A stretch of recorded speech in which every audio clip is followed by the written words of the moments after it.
ঈদের বোনাস এবং বকেয়া বেতনের দাবিতে পোশাক শ্রমিকরা প্রধান উপদেষ্টার বাসভবনের যমুনার সামনে অবস্থান নিয়েছেন।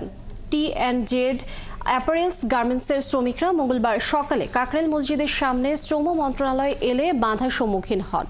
পরে প্রধান উপদেষ্টার বাসভবন অভিমুখে যাত্রা করেন তারা। প্রবল বৃষ্টি এবং পুলিশের বাধা উপেক্ষা করেই শ্রমিকরা যমুনার সামনে অবস্থান নেন।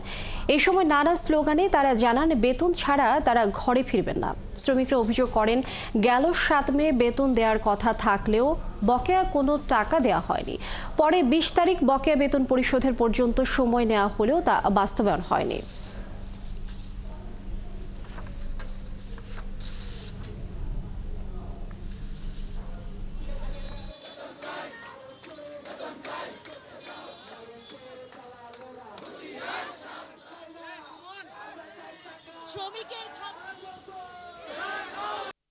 আমরা 13 তারিখ থেকে 7 দিন যাবত এই শ্রম ভবনে আমরা অবস্থান করছি এবং অনেক কষ্টে অনেক দুঃখে আমরা খেয়ে না খেয়ে শ্রম ভবনে আমরা পড়ে রয়েছি। আপনার বেতনটা আমার শ্রমিকের টাকায় হয়। আজকে 12 দিন যাবত এই শ্রমিকরা এখানে অবস্থান করতেছে। আপনার কোনো ভ্রুক্ষেপ নাই। যতক্ষণ না আমাদের বেতন ভাতা না দিবে, আমার শ্রমিকদের বেতন ভাতা না দিবে, ততক্ষণ পর্যন্ত আমরা আমাদের আন্দোলন চালিয়ে যাব। পাওনা দাও না, যতক্ষণ না বুঝা পাবো ততক্ষণ আমরা এনতে অবস্থান ছাড়বো না। মেঘে ভিজলেও রইতে ফুললেও আমরা এনে অবস্থান করব।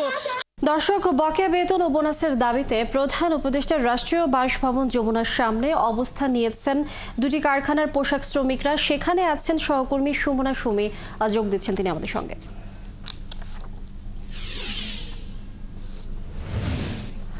সুমি, যমুনার সামনের অবস্থা একটু জানাবেন। এই মুহূর্তে কি দেখছেন আপনি, আর কোন কোন পোশাক কারখানার শ্রমিকরা বিক্ষোভ করছেন, তাদের দাবিগুলো কি কি রয়েছে?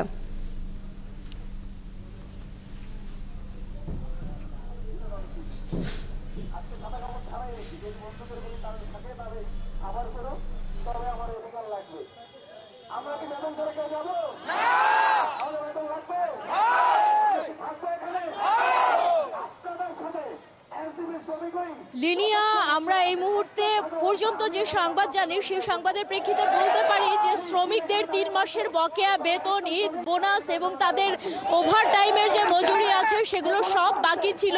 কয়েক দফায় শ্রমিকদের আশা দেওয়া হয়েছে যে তাদের বেতন দেয়া হবে এবং শেষ টাইম ছিল আজ মঙ্গলবার 20 তারিখ, কিন্তু এই পর্যন্ত কোনো দাবি শ্রমিকদের পূরণ হয়নি এবং তারা গত 9 দিন শ্রম মন্ত্রণালয় শ্রম ভবনের সামনে অবস্থান করেছে এবং সেখানেও তারা আন্দোলন করেছে।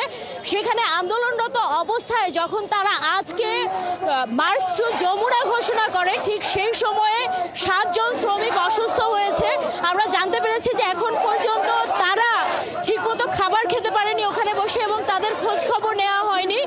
আজকে যখন তাদের বেতন দেওয়া হয়নি, তারা যমুনার উদ্দেশ্যে যাত্রা করে এবং অসুস্থ শ্রমিকদের বিভিন্ন হসপিটালে নিয়ে যাওয়া হয় এবং কিছু সময় আগেও বৃষ্টিতে ভিজে অনাহারে একজন শ্রমিক এখানে অসুস্থ হয়ে পড়েছেন। 8 সদস্যের একটি প্রতিনিধি দল প্রধান উপদেষ্টার বাসভবনে গিয়েছিল, যেখানে বৈষম্য বিরোধী ছাত্র আন্দোলন, শ্রমিক নেতা এরকম কয়েকজন ছিলেন।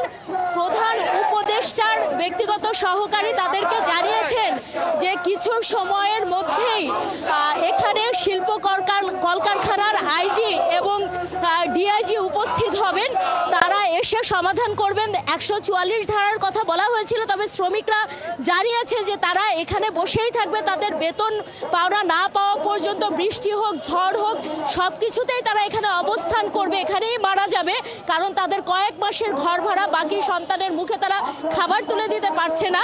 তারা 144 ধারা ভঙ্গ করবে। আমরা একটু শ্রমিকের সাথে কথা বলি, আমরা একটু সরাসরি শ্রমিকরা কি বলে আমরা একটু শুনি। আপনাদের দাবি? বেতন চাই, বেতন চাই। আমরা বেতন পাই না 3 মাস ধরে। আমরা বেতনের জন্য আমরা সন্তানের লেখাপড়া করতে পারি না, আমরা ঘর ভাড়া দিতে পারি না। আমরা আঙ্গরে খালি তারিখ দেয়, আঙ্গরে বেতন দেয় না। আঙ্গলকে হেরা ষড়যন্ত্র করে খালি ঘুরায় আঙ্গরে 3 মাস ধরে ঘুরাইতেছে। ঈদের মধ্যে আমরা 3:30 বাজে আঙ্গরে বেতন দেয় না। রমজান মাসে আমরা না খাইয়া রোজা রাখছি। আমরা 9 দিন যেমন শপিং ভবনে পড়ে রয়েছি, আমরা কোনো কিছু পাইনি। আজকে আমরা ডেট দিছি 20 তারিখ, তাও দেয় নাই। ওখানে আমরা বেতন চাই, বেতন ছাড়া আমরা এনতে যাবো না। যদি মরি এনেই মরি, বেতন লাগবে, বেতন চাই, বেতন। আমরা একটু আরেকজন শ্রমিকের কথা শুনি, তার কথা আমরা শুনেছি। এরকম প্রত্যেকের কাছে কিন্তু একই ধরনের আহাজারি রয়েছে, সন্তানের খাবার, স্বামীর ওষুধ, এরকম অনেক অনেক সমস্যাই কিন্তু তারা নিয়ে এখানে দাঁড়িয়েছে। আমরা একটু শুনি, আপনার দাবি কি? দাবি বেতন।